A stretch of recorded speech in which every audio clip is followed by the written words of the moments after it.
talk about some NBA. I know we are very much in the midst of NFL season. A lot of exciting games have happened thus far, but NBA has gotten underway. We will have a basketball game pretty much every single day until June of next year. So exciting times. There was some preseason games this weekend. There's some on tonight. I think Wemby and Chet are going to meet each other for the first time. Should be on NBA TV, but of course you guys are going to see this tomorrow. But should be a good game. But we're going to break down or preview the NBA by divisions. We're going to pick one Eastern Conference and one Western Conference division. And hopefully in the next couple episodes, we can get this knocked out before the season starts in 2 weeks on the 24th, I believe. So we'll get this knocked out before the season starts so you guys can, I don't know if you're in a fantasy league or if you're planning on betting like I am and stacking your bankroll like I am, you can know what to look out for. But anyway, starting with the East, we will start in the Southeastern Conference. Let me pull up. And then you guys can see right here, the Southeast, we have the Hawks, Hornets, Miami, Orlando Magic, and our hometown team, the Washington Wizards. Let's start at the top with the Atlanta Hawks. Lawrence, what are your first thoughts of the Hawks going into this season? I mean, looking at the roster, it doesn't look amazing, but it doesn't look horrible. Yeah. I mean, what to say on it? I just think paying Trae Young $40 million is a little rough. Especially what liabilities lay ahead with having him. And then on the flip side of that, like him and DeJounte Murray right next to each other, basically with that double small ball. It kind of reminds you of the old Portland Trailblazers. So like neither one of them are the best defender. DeAndre Hunter's making a lot of money. He doesn't play in a whole lot of games. So with the Hawks, I guess the best thing to say about them is their depth isn't horrible. But overall, I don't think their team is amazing. I think they're one of those teams that either is outside looking in just barely or fighting for the play-in. Yeah, I agree with you. I think they will look better than last year. I think, they finally thank God that they finally got rid of John Collins. He was just a big contract that did not fit on that team. So they got rid of him, shipped him out. Clint Capella should be the next piece to go because Kongwu is a decent backup center, probably could start on a lot of teams. So don't be surprised if Clint Capella gets moved at some point this season. But the rest of the roster looks okay. I mean, we still, they gave Murray an extension. Trae Young has a Supermax extension. So a lot of money into those two guys. I think even Hunter has an rookie max extension. And Bogdanovich got an extension. So a lot of money put into this team. We'll see how they go. Don't be surprised if a couple of these guys get shipped off because if they somehow have a repeat of last season where they kind of look a lot of just mid halfway through the season, there's a good chance the front office ships some of these guys out, starting with Capella and then probably Hunter. So I'll just watch out for that. But I definitely have them in the play-in. I think another year of I think his name is Snyder. The old Jazz coach is their coach now. So I think with a full training camp instead of just coming in halfway through the year, I think he will have them playing right. And I think Trae Young should have I think he should have a good year. I know last year he didn't shoot well, but I think you're going to see another year from Trae where he's going to be about 28 points, about 10 assists a game, and his 3-point per shooting should go up. He should shoot around 37 to 38, hopefully, but yeah, we'll see. Moving on, though, Charlotte Hornets. Looking at the Hornets, I don't think the Hornets are going to be horrible this year. That's just my opinion. I think LaMelo coming back off injury I think it's going to be kind of big. Okay. I like Leaky Black. I thought he was really good when he played at North Carolina. And now he's basically staying in North Carolina for the Charlottes. Yeah. I feel like there's a way in which you can figure out a way to move off Terry Rozier or Gordon Hayward. Just find some sucker to just give up the contract. Hopefully find a bad team throughout the season to take that money and give you something back for it. Because I think it'd be important to kind of have Leaky Black move up to the starting unit or give him more minutes behind like a Cody Martin behind the starting unit. I see this thing has PJ Washington listed as like the backup power forward to Brandon Miller. I'm pretty confident PJ Washington's probably going to run small center. In a lot of lineups, yeah. So I don't see that one being that way. I mean, overall, I don't think the team is going to be. I just don't want to say. I don't think they're going to be horrible, but I don't think they're making the play in into the playoffs. I think Charlotte will be the team to. They're just going to look bad most nights, and then they're going to beat teams. They're going to be like, dude, why are you losing to Charlotte on other nights? Yeah, I agree. I'm expecting the same. They're not a play-in team. They will probably be close. Like they'll probably hang out in like 11 or 12. But I don't think they're gonna make the play-in. Even in the East, it's kind of more or less the same as last year. But I feel like in terms of in-season tournament that starts in November, I feel like we could see a run from them. I feel like they are one of the young teams that will go to a hot start in the beginning of the season, and they probably will play well in their in-season tournament games. They don't have really any vets, so they don't have to worry about the new, load management rule. So some of these teams might have to play around with that load management rule, and I think the Hornets will catch a couple of those teams during those qualifying games or whatever. And hey, we might see them in a tournament, and they might make a run, and who knows, they might make some noise. So that's what I would expect from them. I mean, yeah, I can see that. Yep. Moving on, we have the Heatles. Miami Heat coming off the NBA Finals appearance. We all know Dame ended up in Milwaukee, and then second, Jrue Holiday also went to Boston. So the two teams that they beat have improved. Miami has not in terms of really any major signings or trades. Lawrence, I'll let you have the first dab at this. What are your expectations for Miami? I guess my expectation. Well, I guess I wouldn't say my confusion with Miami is I'm looking at him and he's on this thing. I can't read on yours, but on this thing he's listed as small forward. Who's that? Hawkes. On this the Hoops Hype I'm looking at for the roster. Okay. I remember him playing point guard, small forward, but mostly point guard at UCLA, which I thought you guys were probably going to run him at point guard, so that way you don't have to start with Lowry every game, and you're going to let Lowry be kind of the sixth man again. But maybe you're going to start Lowry again at starting point guard. I don't know.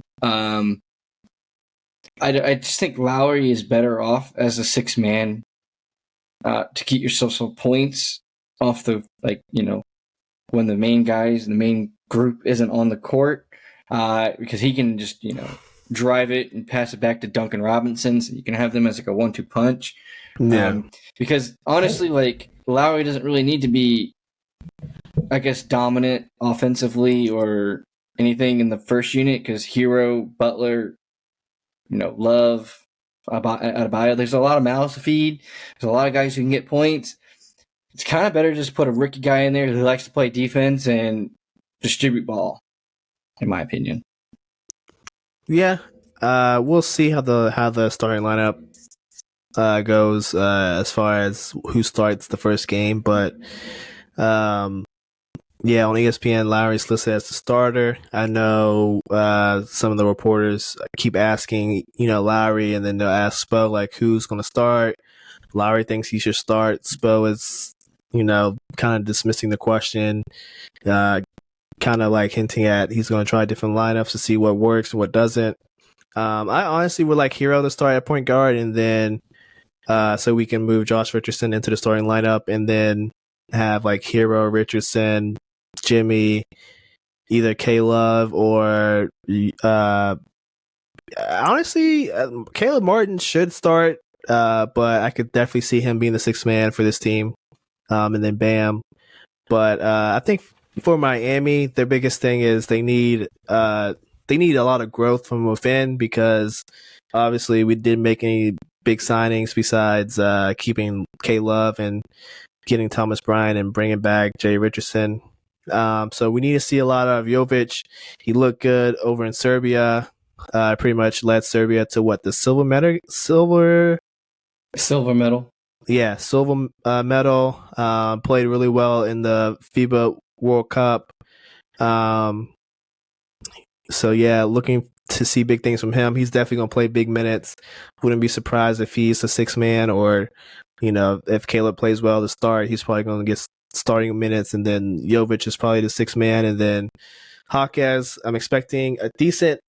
I'm expecting rookie of the year considerations. It'll probably be between Chet and Wemby, but he'll definitely get some consideration because he's played all 4 years. He's a pretty complete player. He can distribute, can play defense. He's pretty athletic. He has size. That's all things Miami likes. So he's definitely gonna get a lot of playing time. And then definitely I expect big things from Thomas Bryant. It's gonna be a bounce back year because he didn't really play a lot for the Lakers once Anthony Davis got back. And then on the Nuggets, he pretty much didn't play at all. They preferred Christian Braun and Jeff Green to play over him. So expect him to kind of play out this one year contract, try to get some big bucks for the next season. So I expect a bounce back year from him because he's going to get plenty of backup center minutes. And then I expect a big leap from Tyler Hero. He wants to average 25 points per game. He's going to average 25 a game. So expect him to average about 25, 26 points, about 5 assists, and he'll probably grab about 4 or 5 rebounds. So he'll have a nice stat line this year. And then as far as playoffs, we're a top 4 seed if everything goes right, but I think the two juggernauts at the top, as long as they're healthy, they definitely going to run the conference. And unless we make a sizable trade for, God forbid, Harden, or if Cavs go to a bad start and they decide to blow the team up early, if we can land Donovan Mitchell, maybe we have a chance then. But I don't really foresee that happening. Moving on, the Magic. Lawrence, what are your first takes about the Magic this season? My take on the Magic is I hope they do really good. I mean, other than that, hopefully they can make something happen. In all reality, you're looking at the Magic and you're saying, "Come on, you gotta make the play-in." I don't think you go higher than the play-in, but you gotta be around the play-in. Yeah. You got enough talent to try to make a move. Orlando is also one of those teams that we were just talking about with the Hornets to make a scary little nod at the beginning of the season in the in-season tournament. Yeah. I mean, they have no reason not to. And they're also a bunch of young guys who might take advantage of the fact of that. Maybe this is the year Jonathan Isaac's not glass and they actually use it. He can get used, but yeah. I mean, outside of that, this is just one of those teams. Come on. I know you're not an amazing team, but I know you're also not a horrible team, and you've always showed some kind of possibilities in the last couple seasons. Just here and there, maybes, and give the fans something to I guess maybe keep rooting for. Especially with Paulo still on his rookie deal. Yeah. You got a lot of money. So, dude, there's going to be teams that are halfway through the season, kind of like Orlando Magic and this way again with the in-season tournament. You make a big move, you get the fans excited, and then right before the trade deadline, you move for a good big piece. Like, you just bring a big piece in. Don't know who that is. Don't know where that is. Just a big piece. Whether that's kind of like, I don't know how much a Gary Harris shooting guard starter is, going for, but maybe you get something a little better. I don't know. But, trying to get a big piece, someone's on a bad team. They want out. If you're Orlando, come on, dude, you got money. If you do really good in the in-season tournament, your fans are really excited. They need something to watch. You got to get fans in the stadium. It's a kind of an easy win because they're not going to hate you for it. And if it blows up in your face, they're still not going to hate you for it because at least you tried. Yeah, I agree. The roster, to your point, is obviously the roster is better than the Hornets, so they should be in contention for the play-in spot, like that 10 spot. They should be in contention for. I expect it to happen. Now, will they slide into the playoffs? I don't think so, but could I see them winning the first play-in game? Of course, if OKC did it last year, I think the Magic with this roster can, especially if they make some improvements. Like you said, like they have the cap space, they have the contracts to kind of add up, and they have guys who they've been exploring the trade. So, if you're a Magic fan, you definitely should be excited for this year because you're gonna make noise in the play-in, and you should make noise in the play-in, and you should make noise in the in-season tournament as well because they're another team who can definitely catch some of these older teams off guard in November. And if everything goes right, they should, slide into that in-season tournament, and then anything can happen there. Moving on, I think the last team in this division, the hometown Wiz. Lawrence, what is your, I guess, opinion on the Wizards? And they've definitely made some moves this offseason, so. Like I said, for some of the other teams, I think the Wizards would be kind of bad. Well, not for the reason why I mean, do you want let's hear my real gut opinion? Yeah, let's hear it. I think the Wizards I think they easily make the play-in. In my opinion. So you have Tyus Jones. He's going to be playing for a contract. Yep. He's going to want to get paid from someone somewhere, and he's always looked good in the backup role for the Memphis Grizzlies. So he's going to want money. It has DeLon Wright on here. I thought he was getting traded, so I don't know about that. But same with Shamet and Gallinari. I bet you Shamet doesn't leave, but he might. I don't know. But I thought Gallinari and DeLon Wright were going to get moved. If they don't, regardless, I feel like that's kind of a win for Gallinari, though, if he stays. Because he's going to be... You're coming off an injury. If this team isn't good and you play really good on it as a 6-man or 7th-man kind of role, somebody will trade for you at the deadline. But regardless, there's a lot of guys on here who have a lot to prove in order to get, kind of big contracts. Because I think Gafford kind of wants a new deal. I don't know if he's going to want more money, but, he's going to want a solidified role either here or somewhere. So he might play hard. You look at Avdia. I'm pretty sure this is his contract year, or is it 1 year out? Denny? Yeah, Denny is his contract year, I'm pretty sure. So he's going to try to play hard in order to get some money. Like I said, Gallinari's there. That's just free points off the bench. Mike Muscala's never been horrible, but he's never been great. But, he's here. There's just a lot of people that are on the roster. And then you have people who are getting paid. And I think that's what it mainly comes down to. Like Kuzma, he basically re-signed with the team. He is the team. Jordan Poole, we brought him in to be the guy. He finally gets a chance to be the guy. So hopefully Jordan Poole uses that as I have the chance to be the guy. I will be the guy. Kyle Kuzma uses it dude, this is my team. I gotta run it. I gotta manage it. I've gotta be the man for this team. Tyus Jones is looking at it okay, I want money. This team might be bad, but if I'm really good on it, somebody's going to pay me money because I have a whole line of work. I've proven on a resume that I'm good. Denny Avdia, I've been here and there. I haven't been great. I haven't been horrible. I have a chance to prove that I'm pretty good. And then Gafford, he's never been a slouch. He's always been just, there. But he's always been useful. More so on the defensive side. And pretty much that's kind of what you need on this team is someone to just play defense for him. I'm pretty sure that's why Wright is still here because he likes to play a little bit of defense, and that's why they need him. But there's just a lot of guys on here who either want money or just got money, and the guys who just got money really need to prove who they are. That's why I kind of feel like they should make the playoffs, either through the play-in or just as that sleeper team that no one thought, and it's just like, wow. And it's mainly just because people want to get paid. Yeah, I agree. They're not as bad as what people are making them out to be. They have a lot of young talent mixed in with some veterans like, Gallinari, Gibson, Shamet, Wright.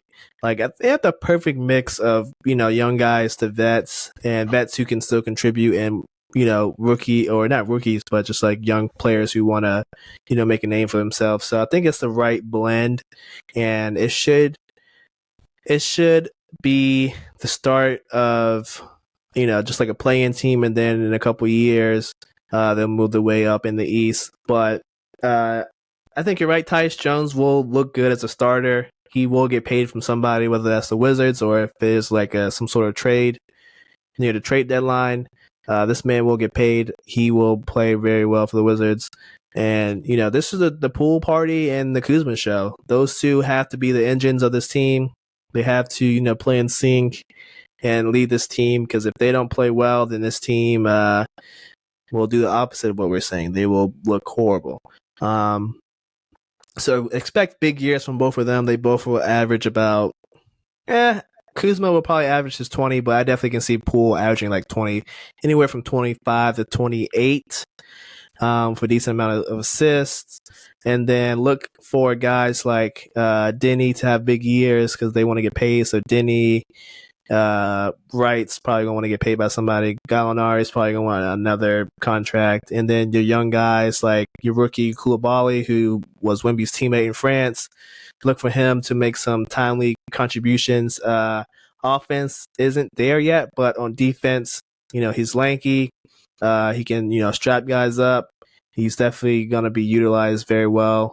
And Johnny Davis and Kesper, I feel like this is the year where they have to break through or they will get traded along with some of these other young guys. But those two in particular, because they've been here for a couple of years and we just haven't seen the type of things that we want to see in terms of growth from like young players. So we'll see what happens with them, but Wizards should definitely be a play-in team. And I'm expecting a lot out of them. I'll see how they look firsthand tomorrow. They play some Australian National Basketball League team, and I will be in attendance tomorrow, so I will let you guys know firsthand how they look. So stay tuned for that.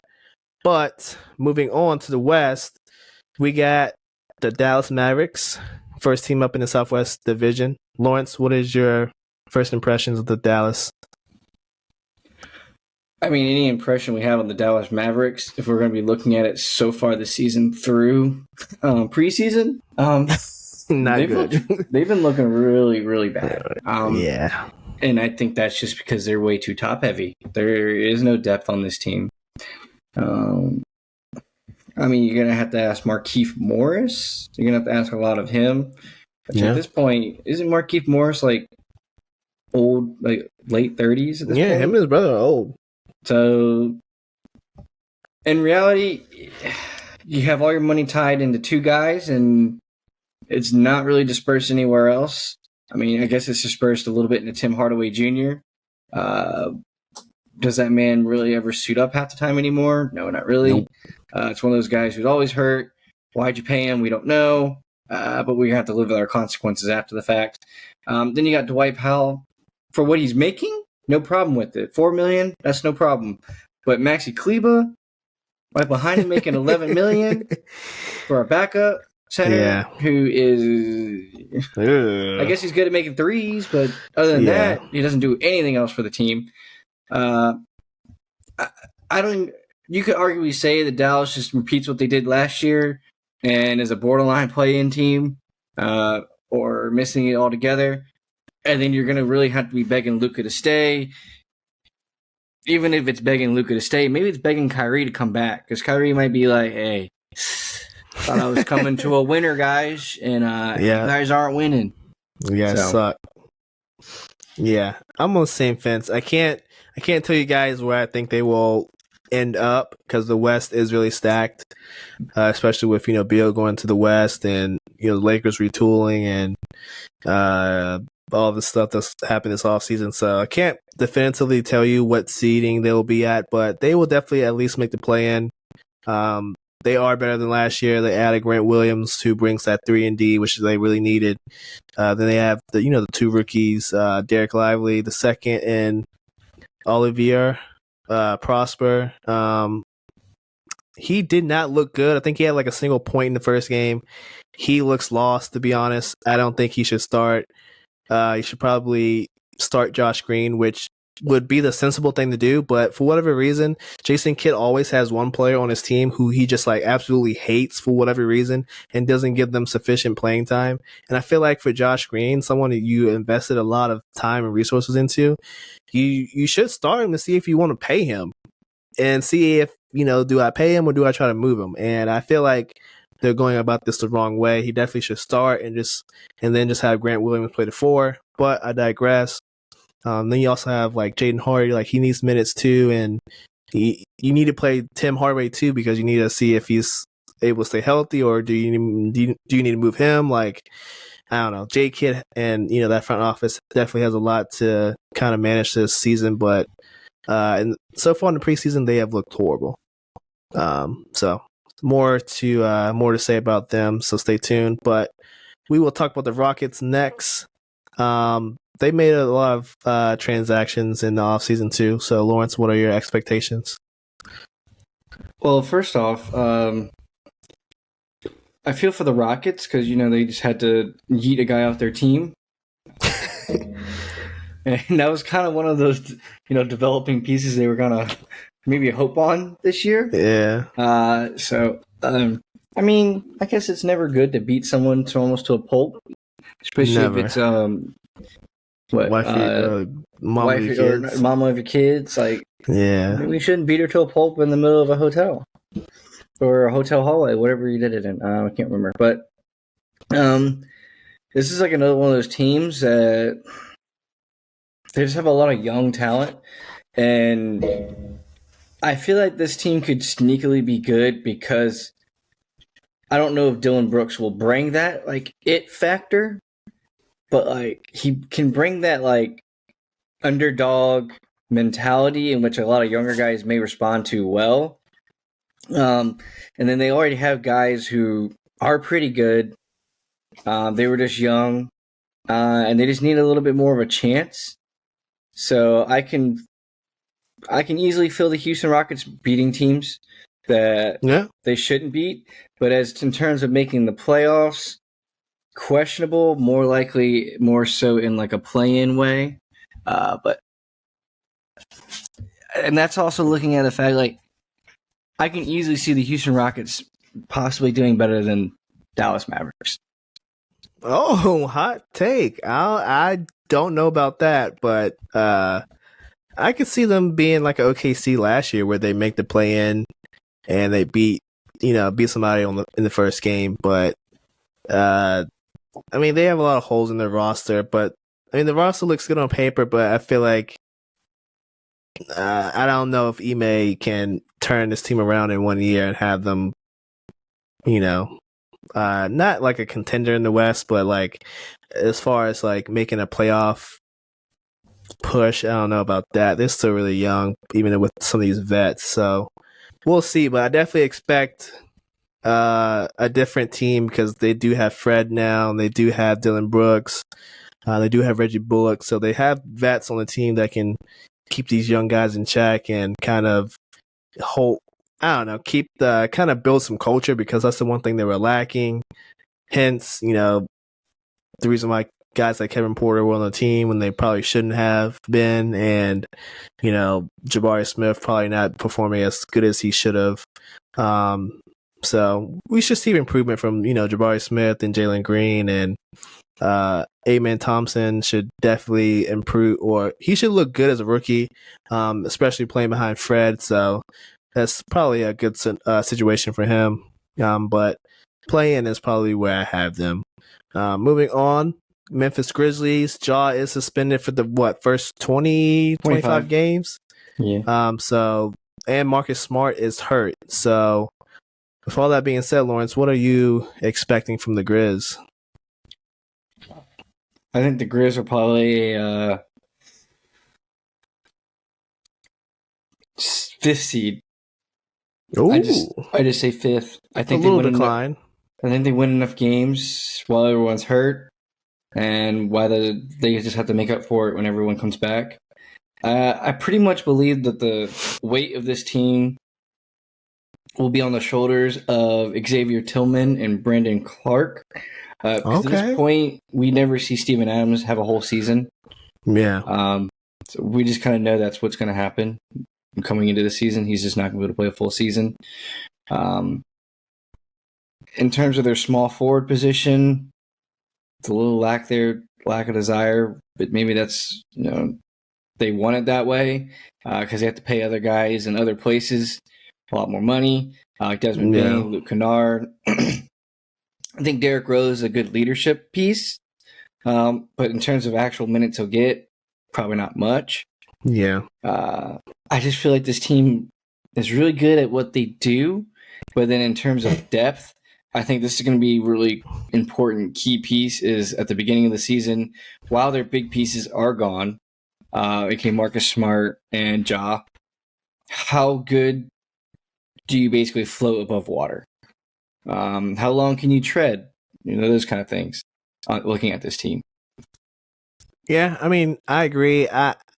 Before Marcus Smart got hurt, I was thinking, okay, they'll probably still be in the same range. Like, I think, they played well without Ja in the past. So, Marcus Smart coming in and being a defensive-minded point guard who can distribute the ball a little bit, they should be fine. They'll probably be in the 2 to 3 range. But yeah, I'm right there with you. They're gonna be in that 5 to 6 range. Like, they still have enough talent where they can compete any night, and they definitely will compete. But not having Smart to start the season most likely is a little troubling. And then just looking at some of the I didn't look at the depth chart before, but looking at some of these players, once you get past the starting lineup, you have Rose and Kennard, who's really just a specialist, and Tillman, he's good, but if Adams goes down, it's kind of not really he's a solid backup. That's all I'm trying to say. And then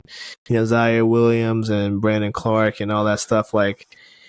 They just can't afford any more injuries, and if injuries will happen during the season, so I don't know. It's going to be tough for them to bounce back, especially without Ja, and they might have a rough start, and they might have some catching up to do. So I agree with you right there. But 5 to 6 range is what I would put my money on. Moving on, 2 more teams. Pelicans, New Orleans Pelicans. Zion looks healthy. He is windmilling like crazy as usual. I think it's the first year of his Supermax deal. So, Lawrence, what are your expectations for the Pelicans? You look at the team and you automatically say to yourself, you got to finish in the top 4. Oh. You got to look at it this way. You don't have to worry. You don't really have to worry about Memphis at the beginning of the year. So you get some time to get a little bit of an edge on them. Yeah. Dallas doesn't look all that hot. There's a lot of teams that are really, I guess, vulnerable at the beginning of the season in which you can easily take advantage of. You got CJ. As long as this is all that matters. If Zion stays healthy, we saw when he was healthy, they were basically hanging around the 2nd seed. Yeah. So Zion stays healthy, or just plays 3/4 of the season. Especially with Valanciunas, because if you have Valanciunas with you, you don't even have to play hard-nosed rebounding basketball. Valanciunas is going to do that for you. He just then grab them all. and right behind him, Cody Zeller. Dude, that's all Cody Zeller is good for is rebounds. He's not going to score points. He's not even going to get a lot of blocks. He's just going to get rebounds. Yep. So Zion, don't even worry about rebounds. You just get your points. You play really mean and gritty. You got a nice little backup behind you in Larry Nance Jr. He's pretty much the opposite of what you are. So people have to game plan differently for when you guys exchange in and out. And basically the rest of the team, you got a gritty, hard-nosed point guard in Jose Alvarado right behind CJ McCollum, who can slack off in defense per se sometimes. Herb Jones might be a little overpaid at $12 million, but he kind of fits his role here really well. So we just shrug our shoulders and say, as long as we're in the top four, who cares what we paid Herb Jones? We made it where we thought we could be with the money that we spent. So I think if you're in New Orleans, you have to finish in the top four. Yeah, I agree. They have all the makings to be a definitely a contender in the West. Definitely can see them, honestly, in the Western Conference Finals if Zion can stay healthy. But that's a big question, right? Like last year when he was healthy, they were hanging, kind of flirting with the number one seed. Back and forth between first and second. And then as soon as he goes out, it feels like the engine of the train just breaks. Like they don't have any gusto. They don't have any like fire, any momentum. So he needs to stay healthy for his team to succeed. And then we should see some improvements from BI. He played in the FIBA World Cup. And Grand Theft Alvarado should be back from injury. And then you should see an improvement from guys like Trey Murphy, who are kind of playing for, an extension, and Larry Nance, who's, he's getting up there in age, but he's still a solid backup. So we should see some improvements, and they definitely should be a top four team. I'm expecting a lot out of these guys. And our last team, the Spurs, winners of the Wembanyama sweepstakes, they play tonight, like I said. Lawrence, what are your expectations for the Spurs? The Spurs are kind of what we said about a lot of teams. I just think they're going to be one of those teams that's fighting around the play-in. Wow, the first year of Wemby? I think last year they could have done a lot better.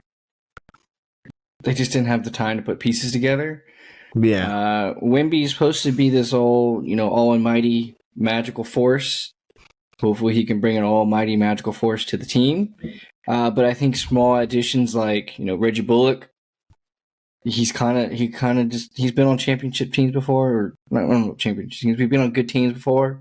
He might bring a little idea of winning to the team. But I think Sochan,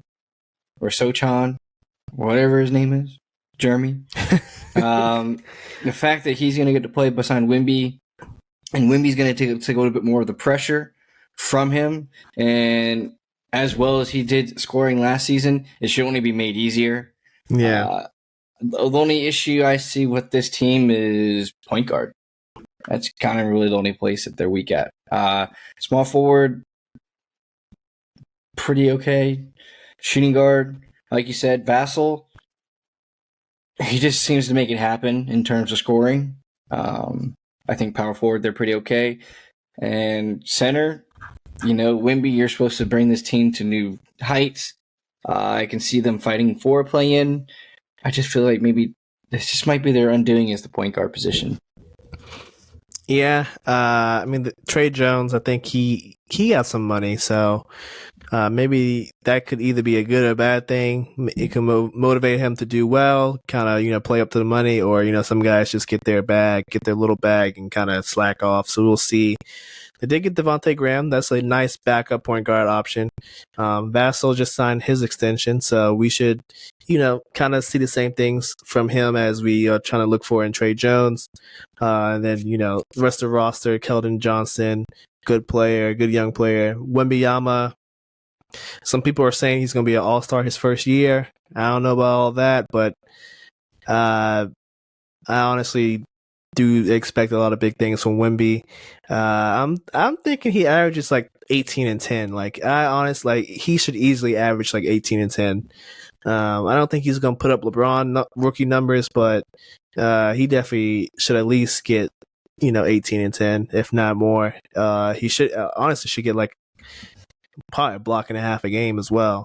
And then you got Zach Collins playing the center, so he can kind of play that power forward, kind of don't have to bang with some of those really, nice bigs like Joel or Jokic or even AD or Cat. When Cat plays the 5, like he can kind of just bully a power forward and get some easy buckets, and kind of chop it up on the perimeter. So I'm not going play in. I still think they'll be pretty bad, but in season tournament they definitely can make some noise. But they probably will be bad again, so they can get another top 5 pick, because this roster does need some improving, and I don't think they have enough firepower besides Wemby. So it'll be interesting to see how he plays though, and if he gets Rookie of the Year. But yeah, that's all of the divisions that we're going over tonight. No rapid fire. Hello there, and welcome to the MTL Sports Podcast. Thank you for watching this video clip of one of our most recent episodes. Please drop a like, drop a comment in the comment section below, and also please don't forget to subscribe to our channel and also hit that notification bell so you can stay up to date with the most recent MTL Sports Podcast content. For those that don't know, we are also available on Spotify for those who listen audio only. Once again, thank you so much, and this is the MTL Sports Podcast. You whip up my appetite. Don't leave me here.